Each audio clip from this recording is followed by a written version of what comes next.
The next topic in physical and chemical modification of soils is cement stabilization.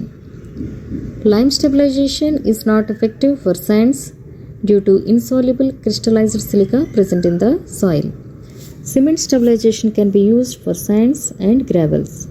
There are 5 types of cement stabilized soils: soil cement, cement improved granular soil mix, cement improved silt clay mix, plastic soil cement, and cement treated soil pastes and mortars.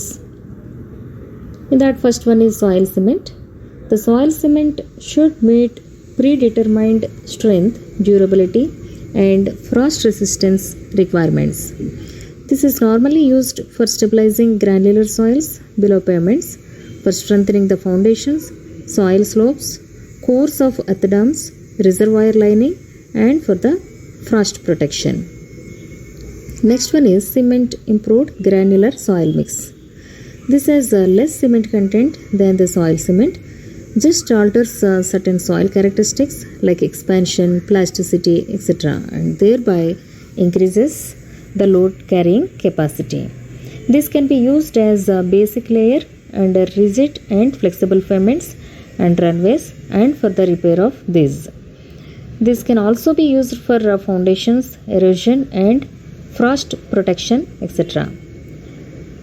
Cement improved silt clay mix. In this, the cement addition is less than soil cement and the cement content is just sufficient to reduce expansion and contraction. This can be used to increase the strength by decreasing shrinkage and volume change and for the reduction of frost susceptibility. Plastic soil cement is a higher water content soil cement with mortar consistency and usually made of light sandy soils. This can be used for lining trenches and irrigation channels to prevent erosion.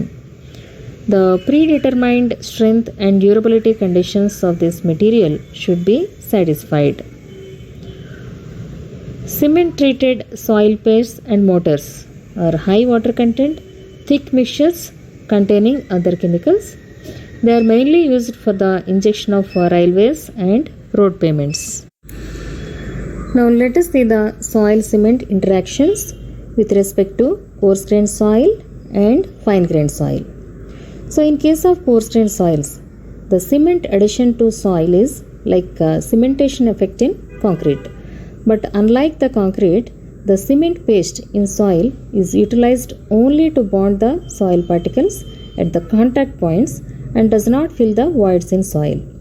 Due to this, there is no formation of continuous matrix and the strength of cemented soil depends on the interparticle bonding at the contact points and strength of soil particles. The cementation effect will be stronger with better gradation characteristics of these soils due to their smaller void sizes and higher number of contact surfaces. In case of fine grained soils, the soil cement interaction is different. So here the size of cement particles is very bulky when compared with clay particles, and hence a clay cement skeleton is most likely to form with a hydrated cement gel as core to which clay particles are added. During the cement hydration process, lime is produced which can react much more strongly than ordinary lime. This lime causes high pH environment and dissolution of silicates from the clay particles.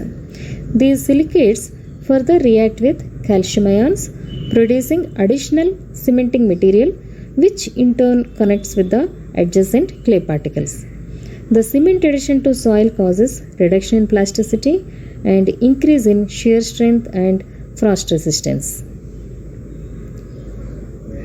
Factors affecting the properties of cement soils: the quality and percentage of soil, cement and water per unit volume, environmental conditions like temperature, moisture, etc., mixing method and compaction technique, the time lag between mixing and compaction, the age of the mixture, the method and duration of post-treatment. Now let us see the effect of cement stabilization on soil properties. First one is effect on compaction. So from the plot, it can be observed that the maximum dry density increases with the cement addition. The two branches of the Proctor curve are much closer to each other than the untreated soil. This represents that the stabilized soil is much more sensitive to water effects than the untreated soil, and the maximum dry density can be obtained over a narrower water content range. With the addition of cement, the maximum dry density increases for sands and clays, whereas it decreases for silts. The optimum moisture content increases little for sands and clays, and for silts it decreases. Next one is effect on unconfined compressive strength. The strength of soil increases with cement content, and it also increases with aging as shown in the figure. Then effect on shear parameters.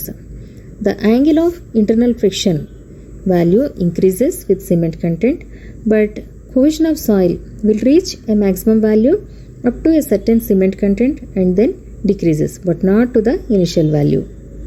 Then deformation characteristics. The modulus of elasticity increases with cement addition, and the value further increases with aging. The durability and resistance to weathering also increases with cement addition to the soil. Next one is plasticity and volume change. As represented in the figure, the plasticity index decreases with cement addition. The reduction in plasticity index is mainly due to the increase in plastic limit. The liquid limit may increase or decrease. If the liquid limit of soil is greater than 40%, it decreases, and if it is less than 40%, then it increases with the addition of cement. The plasticity index also reduces with time. The specific volume change also decreases with cement addition. The permeability of soil decreases with the increase in cement content. The various factors affecting the cement stabilized soils are cement content, water content, percentage of cohesive soil and percentage of granular soil and their quality, method of mixing and compaction or compactive effort, time passed between mixing of cement and compaction, time of mixing, age of the mixture, curing period, method and duration of curing, environmental conditions such as temperature, moisture, etc., specimen size and boundary effects. The next stabilization technique is bitumen stabilization. The bitumen mixed with solvent enters the voids, and a thin film is formed on the surface of soil particles when the volatile oil is evaporated. This in turn binds the soil particles together and make it impermeable. The bitumen content that is required to coat the soil grains with a bitumen film thin enough not to cause much reduction in the angle of internal friction and thick enough to induce cohesion is called optimum bitumen content. Then optimum water content. The efficiency of bitumen stabilization depends on the water content of the soil. A dry soil hardly mixes with bitumen, as the addition of bitumen will not remove all the air surrounding the soil grains. A high water content of the soil also faces similar difficulties, as the water fills up the voids and decreases the adhesion between bitumen and soil particles. If medium water content, that is 4 to 12% of soil is present, it can be efficiently mixed because of the repulsive effect between water, air and bitumen. The water replaces the air and bitumen replaces the water. When the air is expelled from the soil, the bitumen will get a path to enter the voids, and hence the adhesion of soil increases. The water content at which the mixing of bitumen can be effectively executed to achieve maximum value of strength is called optimum water content. So bitumen stabilization is appropriate for all inorganic soils, but better results are possible for soils with a liquid limit less than 40% and plasticity index less than 18%. If the soil holds organic matter which is acidic, that is a pH value less than 6, the bitumen stabilization is not effective. If the acidic soil is inorganic, it should be pre-treated with lime before stabilizing with bitumen.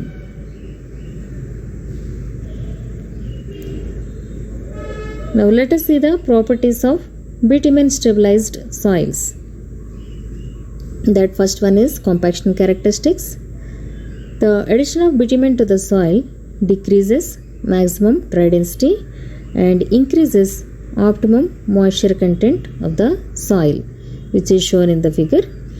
This is due to the low specific gravity of bitumen, which is added to the soil, and it reduces the overall specific gravity of the mixture. Next parameter is unconfined compressive strength. The unconfined compressive strength increases up to optimum fluid content and then decreases. It may decrease to such a value which is less than that of untreated soil. The bitumen content at which the maximum unconfined compressive strength is achieved is called optimum fluid content. Then absorbed water. So as represented in the figure, the percentage of absorbed water decreases with the addition of bitumen. Also, as the mixing time increases, the absorbed water content increases. Next parameter is addition of chemicals. The addition of chemicals further enhances the unconfined compressive strength of bitumen stabilized soil. The additives such as the phosphoric pentoxide have a stronger attraction to the soil particles than that of water, which causes displacement of water and allows the bitumen to coat the surface of clay minerals. These chemicals accelerate the coagulation process, which makes the soil into larger flocks and reduce the specific surface area of soil. This reduction in specific surface area reduces the bitumen content required for coating.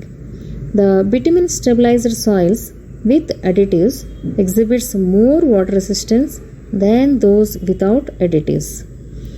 When phosphorus pentoxide is mixed with wet soil, the phosphoric acid is formed, which improves the strength of coarser soils and also increases the strength of stabilized soils. The presence of higher valency ions in the soil, such as iron and aluminum, makes the bitumen stabilization much easier. The presence of sodium ions in the soil is always detrimental to bituminous stabilization. The next topic is stabilization of soils with industrial wastes. First, let us discuss about the fly ash stabilization. The fly ash, which is the byproduct of thermal power plants, is a pozzolanic material that contains aluminous and siliceous materials. The fly ash forms cementitious compounds when water is mixed.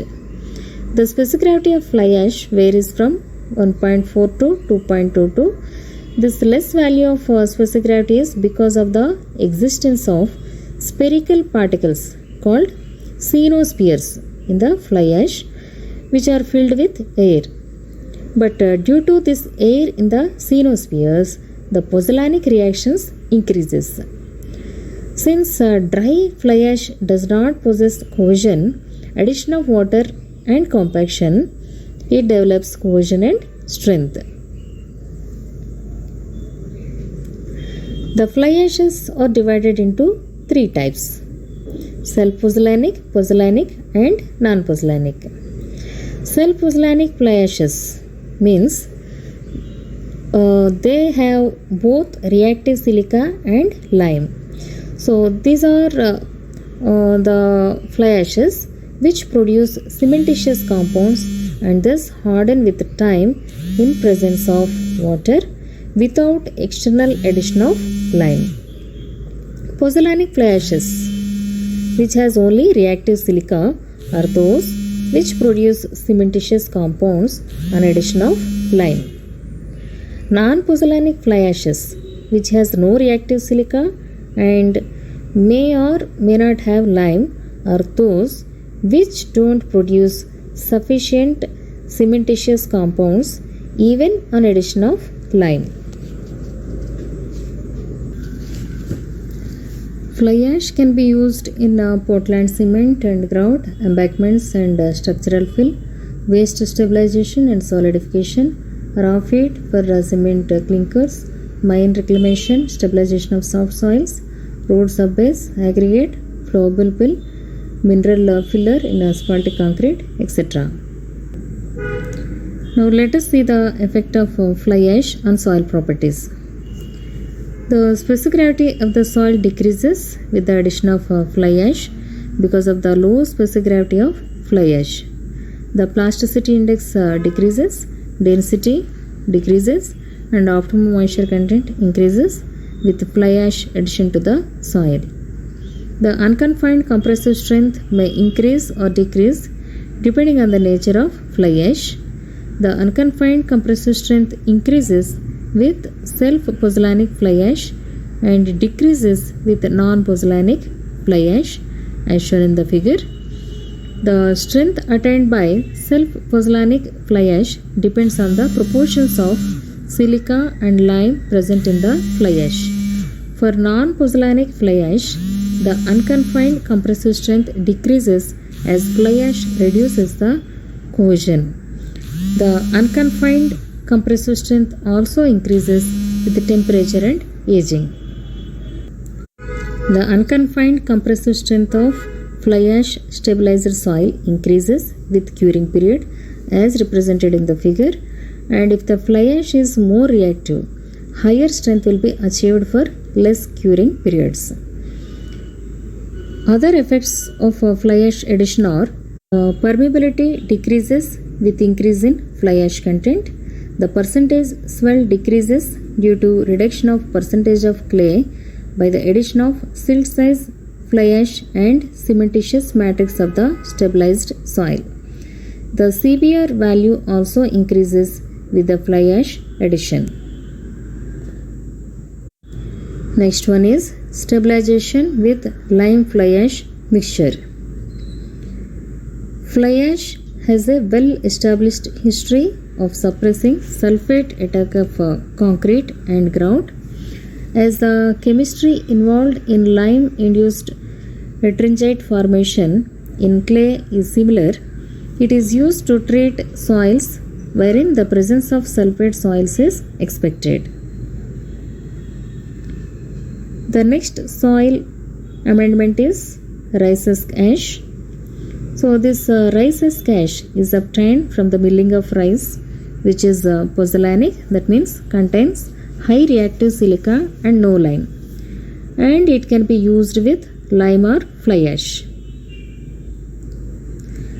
Now let us see the effect of Hask ash on soil properties. First one is compaction. The maximum dry density of Hask ash amended soil reduces as the specific gravity of RHA is less than the soil. The optimum moisture content increases with the addition of RHA. Therefore, more water is needed to compact soil RHA mixtures. Next, consistency limits. The consistency limits, that is liquid and plastic limits, and plasticity index of Hask ash amended soil decreases due to reduction in fines or clay content.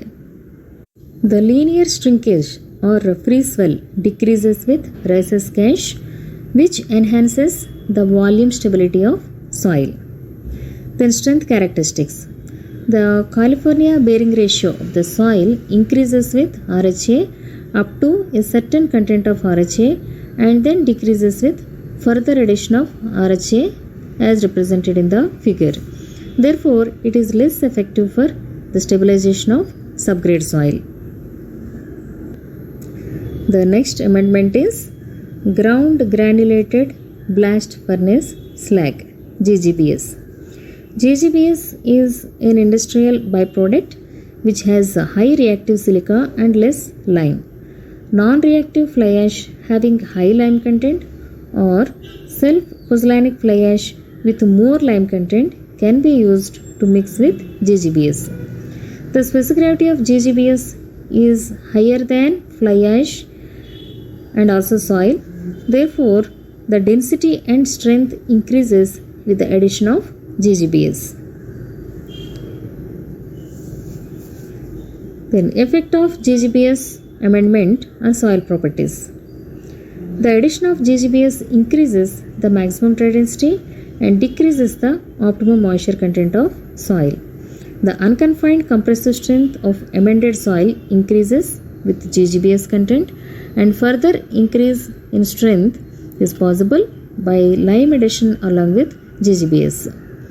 The free swell of the soil decreases with GGBS addition, and the shear strength improves with increase in curing period and temperature. The free swell also decreases. Other effects are the permeability decreases and specific gravity increases because the specific gravity of GGBS is higher than that of soil. The GGBS can also be used to reduce the expansive nature of lime stabilized clays containing sulfates. The durability, that is the resistance to weathering, erosion or traffic loading, also increases with GGBS addition. While assessing the efficiency of chemical admixtures for stabilization, it is important to measure their sulfide and sulfate content and assume that the sulfide in the soil is available for conversion to sulfate. Due to the increase in pH with the addition of lime or cement, the oxidation of sulfide to sulfate takes place very rapidly, which give rise to expansion in stabilized clays. So, lime stabilization with GGBS reduces the swelling caused with the presence of sulfates in the soil. The proportion of GGBS should be at least equal to that of the quicklime, and typically for high resistance to sulfate expansion, a GGBS to quicklime ratio of 3:1 or even higher may be appropriate. Now let us see the stabilization with lime and GGBS. Lime GGBS is generally used for enhanced resistance to sulfate expansion. This stabilization offers other advantages like a slower early rate of strength development, gives considerably more time for construction operations. South African regulations permit up to 48 hours between the start and completion of stabilization operations when lime or GGBS is used.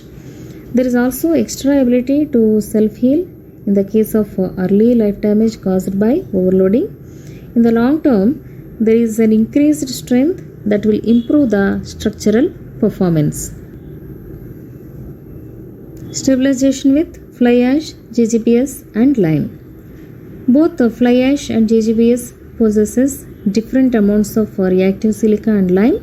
One component present in excess in one material will be utilized by the other, which is in need of the same, and vice versa, which might result in a higher strength. This is the plot representing the variations of unconfined compressive strength of fly ash GGBS mixtures at different lime contents. Next topic is stabilization with cement and RHA. As cement content increases, the unconfined compressive strength of RHA stabilized soil increases. The stress-strain curve becomes steeper with cement content, and the modulus of elasticity of the mixture increases. stabilization with lime and RHA. The unconfined compressive strength of RHA amended soil increases with lime content. The modulus of elasticity of the mixture also increases with the increase in lime content. The next topic is municipal solid waste in soil stabilization applications. About 65 to 75 years of segregated municipal solid waste from landfills can be used for road embankment construction. Typical design cross sections have been arrived for 3 meter and 5 meter height MSW embankment by the researchers. The bottom ash, which is produced by the incineration of municipal solid waste, can be used for road construction because it is a granular inert material. Even the waste crumbed tires can be used in the subgrade as a soil binder or reinforcement. The construction and demolition waste also can be used in pavements. The palm kernel shell, after extracting palm oil from palm fruits, which is a huge waste in Nigeria, can be used as aggregate in the production of concrete, and its ash can be used in pavement construction. Then utilization of waste ash in soil stabilization is a cheap and eco-friendly method which reduces the problems associated with waste disposal. Shear strength increases up to 10% municipal solid waste ash and then decreases.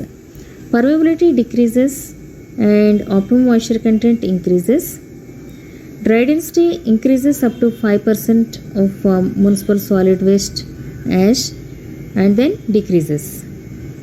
Tires occupy a large landfill space and hence can be used in asphalt pavement. Addition of tires to asphalt is of two processes: wet process and dry process. In the wet process, both the materials are mixed in mixing tanks to fully react and process asphalt rubber binder. In the dry process, the rubber material is added to the hot aggregate. The wet processed asphalt rubber product with 15 to 30% rubber can be used as a crack or joint sealant. The tires used in embankment increases the stability of slopes. They also protect the coastal roads from erosion. The waste glass can be used in asphalt pavements, which is called as glass fault, and this can be used as fill material in embankments. Then components of municipal solid waste ash.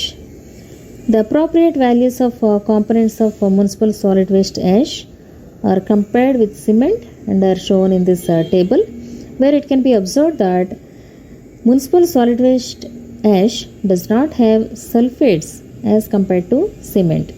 Hence, it is not posing any threat of sulfate attack. Stabilization of soil using other chemicals. The chemicals used for soil stabilization may be organic or inorganic in nature. The chemical additive selected should not cause any environmental problems or health hazards like ground or surface water contamination or entering the food chain through plants, etc. The chemicals that can be used for stabilization are phosphoric acid, phosphates, hydrofluoric acid, sodium chloride, calcium salts, sodium hydroxide, resins and polymers, lignins and other organic stabilizers. Let's see the stabilization with calcium chloride. The advantages of calcium chloride addition to soil are it absorbs moisture and dissolves in this absorbed moisture. It retains this moisture for long periods and lowers the freezing point of the moisture. That means minimizes frost damage. The application of this material is easy and it can be applied as a spray solution. It reduces the swelling properties of soil. It enhances the unconfined compressive strength, maximum dry density and California bearing ratio of the soil, but the optimum moisture content reduces. The strength properties also increases with curing.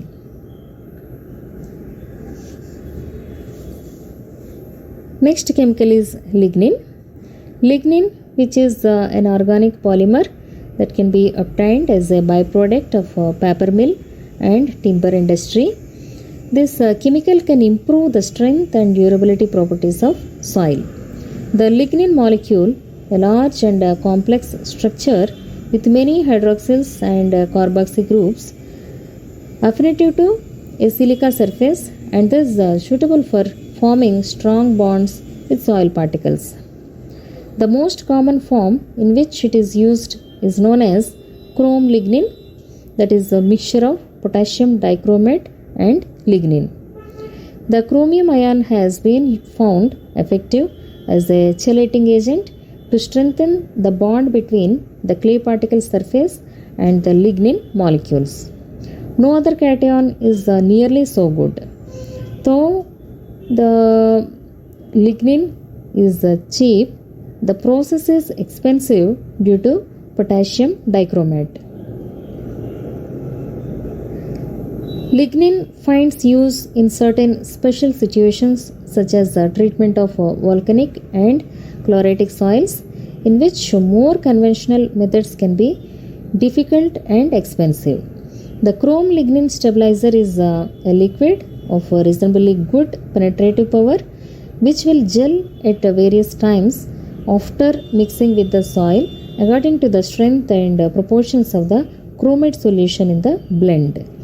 It may be applied as a spray treatment if desired, provided the soil is of open texture and absorptive.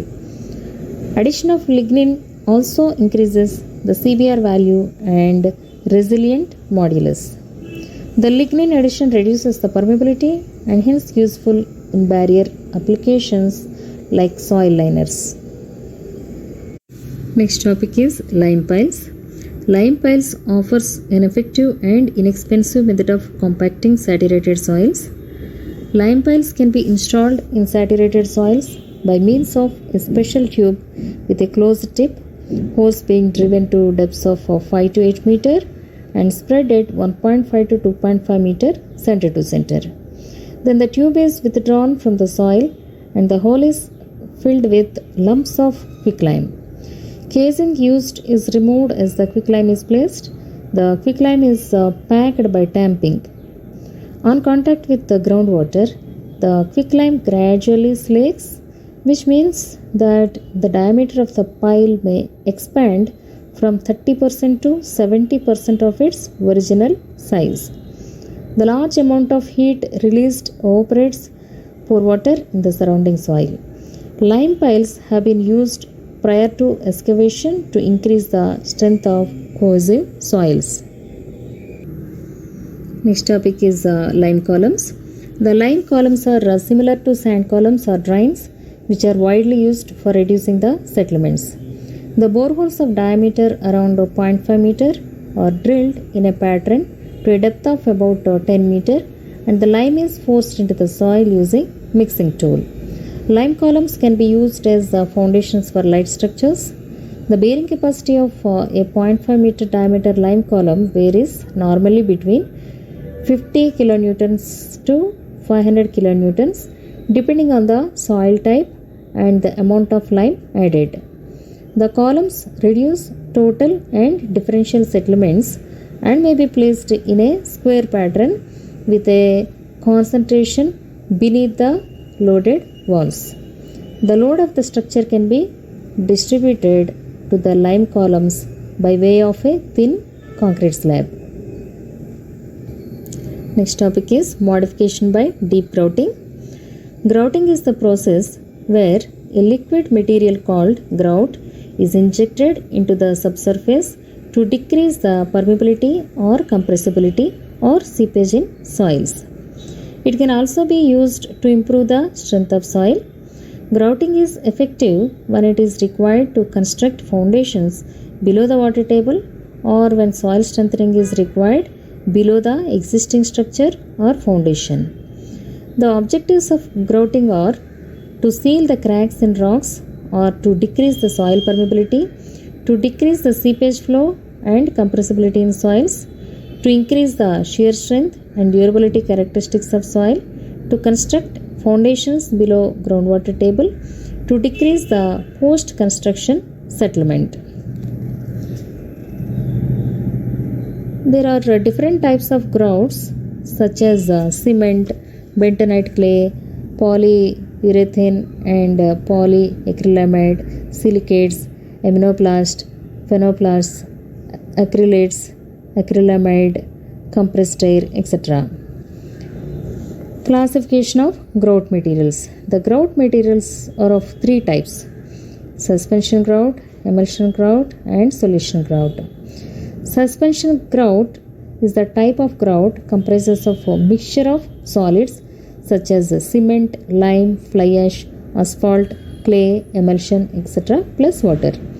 These suspensions are injected into the soil mass to promote permeation. One of the most commonly adopted grout is cement grout. Emulsion grouts are evolutive Newtonian fluids and colloidal solutions such as sodium silicate based solutions in which viscosity progressively increases with time. Solution grouts are pure non-evolutive Newtonian solutions such as organic resins and chemical grouts in which the viscosity is maintained constant for a particular time period.